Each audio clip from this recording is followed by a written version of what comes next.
Meus amados irmãos, que a paz e a graça de Cristo esteja com cada um de vocês. Hoje eu gostaria de trazer uma breve meditação baseada em Romanos capítulo 12, versículo 12. E o tema é Marcas da Vida Piedosa. Marcas da Vida Piedosa. E então convido vocês a lermos Romanos capítulo 12, versículo 12. Regozijai-vos na esperança, sede pacientes na tribulação, na oração perseverantes. Oremos. Bendito o Senhor, Deus Pai, Senhor de toda graça, muitíssimo obrigado pela riquíssima oportunidade de compartilhar a Tua Palavra nesse dia. Abençoe cada amado irmão em suas lutas e cada vida que assiste a esse canal nesse momento. Que esse seja um dia de luz, de bênção e de paz para todos quantos estão Te buscando. Em nome de Jesus. Amém. Meus queridos irmãos, todos os seres humanos, eles possuem características que são marcantes em suas vidas. Ações externas que expressam aquilo que nós somos interiormente, expressam aquilo que realmente nós acreditamos. Sim, conforme a nossa natureza, são também as nossas obras. Como bem disse Jesus, pelos frutos se conhece a árvore.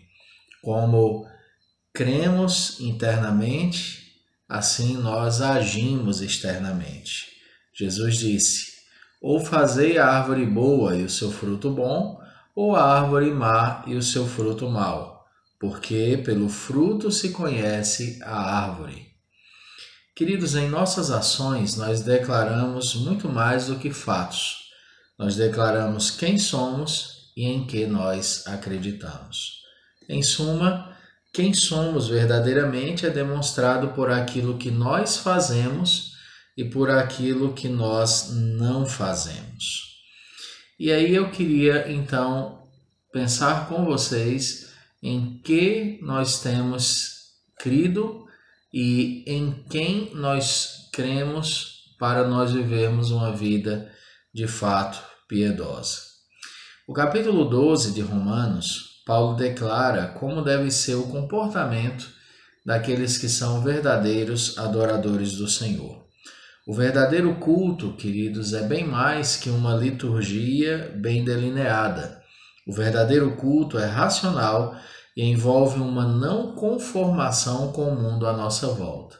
Se você olhar com toda atenção, os versos 1 e 2 do capítulo 12 dizem isso. Eles dizem: rogo-vos, pois, irmãos, pelas misericórdias de Deus, que apresenteis o vosso corpo por sacrifício vivo, santo e agradável a Deus, que é o vosso culto racional. E não vos conformeis com este século, mas transformai-vos pela renovação da vossa mente, para que experimenteis qual seja a boa, agradável e perfeita vontade de Deus. Ao afirmar tais verdades, Paulo vai elencar uma relação de diversas ações que devem estar presentes no povo do Senhor, isto é, quem pertence de fato a Cristo o cultua racionalmente, não se conformando com este mundo tenebroso, mas vivendo uma vida transformada e cheia de inúmeras virtudes espirituais. O texto traz várias marcas cristãs que devem ser concretas na vida da igreja verdadeira. Todavia, hoje eu quero destacar somente 3 destas marcas. Os cristãos, verdadeiramente, eles carregam muitas marcas que os denunciam. Mas hoje eu quero compartilhar 3 das mais importantes marcas cristãs, as quais devem de fato fazer parte da nossa vida e devem causar a identificação de nós como sendo um povo de Deus, um povo escolhido, um povo transformado, um povo cheio do Espírito Santo de Deus. Então, queridos, fomos chamados para uma vida piedosa. e pessoas piedosas alegram-se na esperança. O primeiro conselho de Paulo nesse versículo é: regozijai-vos na esperança. Ao olharmos para o mundo à nossa volta, não temos muitas razões para nos alegrarmos. Isso se dá precisamente pela cruel e caótica realidade em que tal mundo se encontra. Realidade esta submersa num grande atoleiro de crises. Crise econômica, onde falta dinheiro para as nossas necessidades mais básicas. Crise social, onde a miséria atinge milhares de pessoas em torno do mundo, onde não há educação decente, vestir decente, alimentar-se decente ou morar decente. Crises étnicas, onde as pessoas são maltratadas, julgadas e condenadas pelo simples tom da sua pele, pela simples aparência com a qual essas pessoas nasceram em seu biotipo genético, digamos assim. Então o mundo ele alimenta crises e essas crises nós temos assistido muito de perto. Nós temos crises de diversas formas, de diversas ondas. Crise, crise e mais crise. Isso para não mencionarmos a violência que se propaga desenfreadamente. A prostituição, que é não apenas reflexo do pecado, mas reflexo de crises sociais e da miséria financeira. E o que não dizer das drogas, que financiam um universo de crimes e a já citada violência frenética. Olhar para o mundo depositando nele as alegrias se constituirá uma amarga decepção.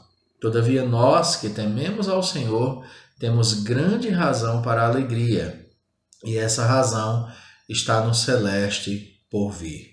Esse versículo nos ensina que devemos nos alegrar na esperança e não na presente realidade do mundo à nossa volta. Devemos nos alegrar com o futuro que nos foi prometido por aquele que nunca mentiu, o nosso Senhor Jesus. Amados que têm sofrido, como servos do Senhor, mesmo habitando neste mundo, nós possuímos razões e muitas razões para regozijo, pois um mundo melhor nos aguarda. Sim, queridos, haverá novo céu e nova terra. No capítulo 21 de Apocalipse, o apóstolo João escreveu nos versos de 1 a 4: Vi novo céu e nova terra, pois o primeiro céu e a primeira terra passaram e o mar já não existe. Vi também a cidade santa, a nova Jerusalém, que descia do céu da parte de Deus, ataviada como noiva adornada para o seu esposo. Então ouvi grande voz vinda do trono, dizendo: Eis o tabernáculo de Deus com os homens. Deus habitará com eles. Eles serão povos de Deus, e Deus mesmo estará com eles. E lhes enxugará dos olhos toda lágrima. E a morte já não existirá. Já não haverá luto, nem pranto, nem dor, porque as primeiras coisas passaram. O mundo, queridos, nunca conseguirá nos dar a satisfação genuína e profunda que emana de um relacionamento vivo com Deus. A nossa esperança está no Senhor. A nossa alegria maior está no Senhor. Sim, nós teremos algumas satisfações neste mundo para a glória de Deus, mas o nosso coração, um coração piedoso, ele deposita a sua esperança no que está por vir. Ele se regozija na esperança, na nova Jerusalém, onde habitaremos com Jesus, o sol da justiça. Em segundo lugar, pessoas piedosas são pacientes na tribulação. O texto diz: sede pacientes na tribulação. A tribulação é algo sempre difícil de ser encarado. Não temos desejo de viver atribulados. Não somos masoquistas que amam a dor e o desespero, mas o fato é que nunca viveremos sem passarmos por tribulações. Elas vêm sobre nossas vidas como tsunamis que nos arrastam e parecem que estão quebrando tudo por onde passam. Sim, queridos, gostaríamos muito de evitá-las, todavia isso nem sempre é possível. Mas podemos lidar com elas. Paulo diz o que deve fazer parte da nossa vida em meio às tribulações. Este algo é a paciência. Como o próprio Paulo disse nesta carta, no capítulo 8, verso 18, porque para mim tenho por certo que os sofrimentos do tempo presente não podem ser comparados com a glória a ser revelada em nós. Precisamos ter paciência nas tribulações. Tiago, irmão de Jesus, escrevendo a cristãos perseguidos, lembrou-lhes dos sofrimentos de Jó e como Deus o abençoou. O texto de Tiago 5,11 diz: Eis que temos por felizes os que perseveraram firmes. Tendes ouvido da paciência de Jó e vistes que fim o Senhor lhe deu, porque o Senhor é cheio de terna misericórdia e compassivo. Jó, queridos, foi um dos homens mais atribulados da Bíblia. Ele era um crente fiel a Deus, honesto, íntegro, que praticava o bem. Mas num certo momento de sua vida, Satanás pediu a Deus para prová-lo e este o permitiu. Jó perdeu tudo, filhos, bens, servos e a própria saúde. Jó sofreu e esteve profundamente atribulado, mas conseguiu declarar no capítulo 1, verso 21, Nu saí do ventre de minha mãe e nu voltarei. O Senhor o deu e o Senhor o tomou, bendito seja o nome do Senhor. Jó, queridos, no auge de sua dor, conseguiu expressar no capítulo 9, verso 25, porque eu sei que o meu Redentor vive e, por fim, se levantará sobre a terra. Queridos, ao final, Deus o abençoou em dobro com tudo que antes possuía. Meus irmãos queridos, não desmaiem nas tribulações, mas passem por elas com paciência e no final o Senhor os recompensará. Esta prova é para o vosso aperfeiçoamento, não desanimem. Mais uma vez, Tiago nos diz: Meus irmãos, tende por motivo de toda alegria o passardes por várias provações, sabendo que a provação da vossa fé, uma vez confirmada, produz perseverança. E a perseverança deve ter ação completa, para que sejais perfeitos e íntegros, em nada deficientes.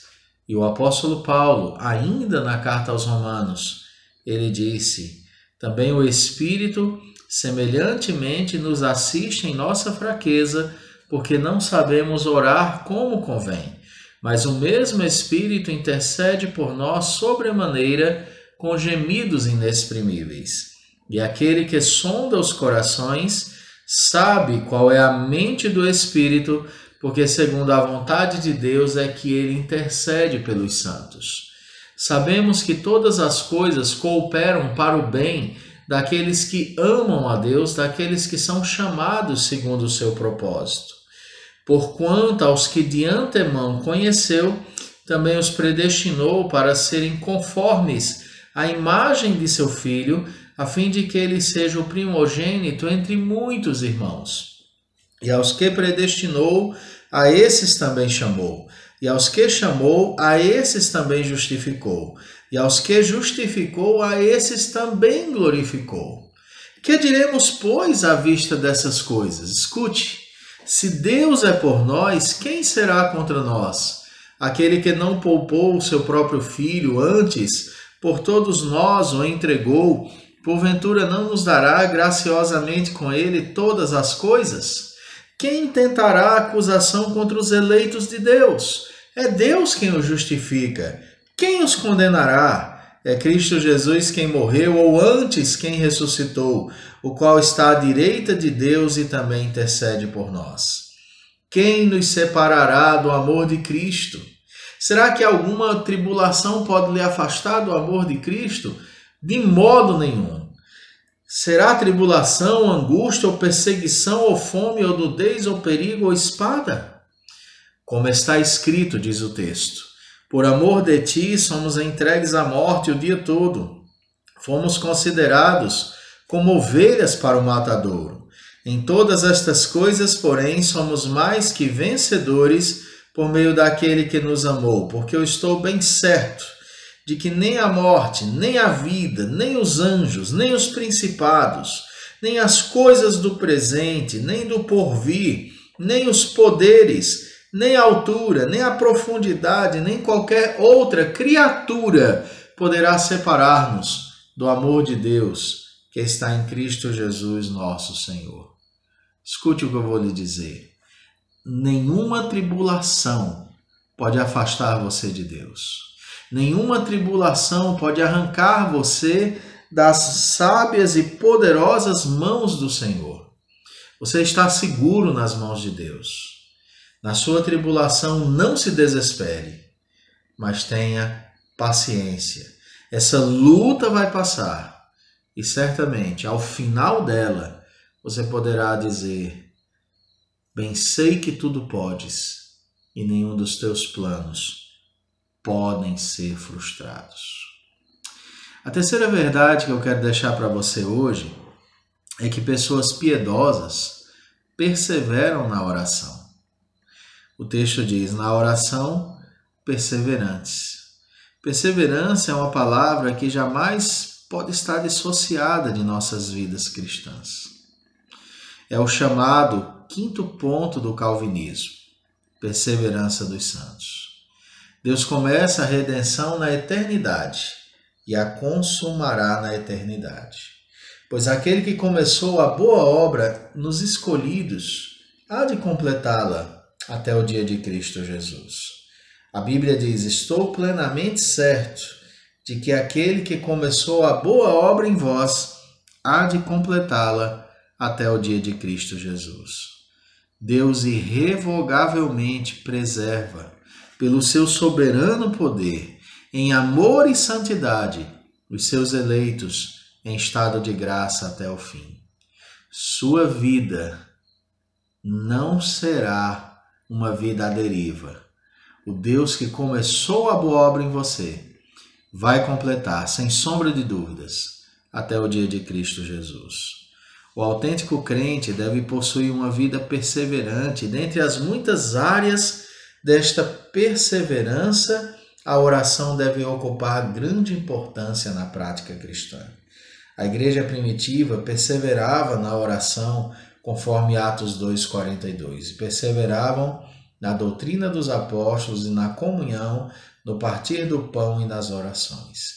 Escrevendo aos Tessalonicenses, Paulo disse: orai sem cessar. Jesus, antes de sua crucificação, disse a seus discípulos: vigiai e orai, para que não entreis em tentação. O espírito, na verdade, está pronto, mas a carne é fraca. Nós temos que ser perseverantes. A oração é a forma de demonstrarmos o nosso amor pelo Senhor no prazer de com Ele conversarmos. E também demonstrarmos nossa dependência dEle, sabedores de que sem Ele nada podemos fazer. Precisamos colocar a prática da oração como a grande tônica do nosso relacionamento com Deus em Cristo Jesus. Oramos muito pouco e por isso experimentamos pouco do que o Senhor pode fazer em nós e por nós. Você tem que ser perseverante na oração. Que versículo tão breve, mas tão rico. Alegria, paciência, perseverança.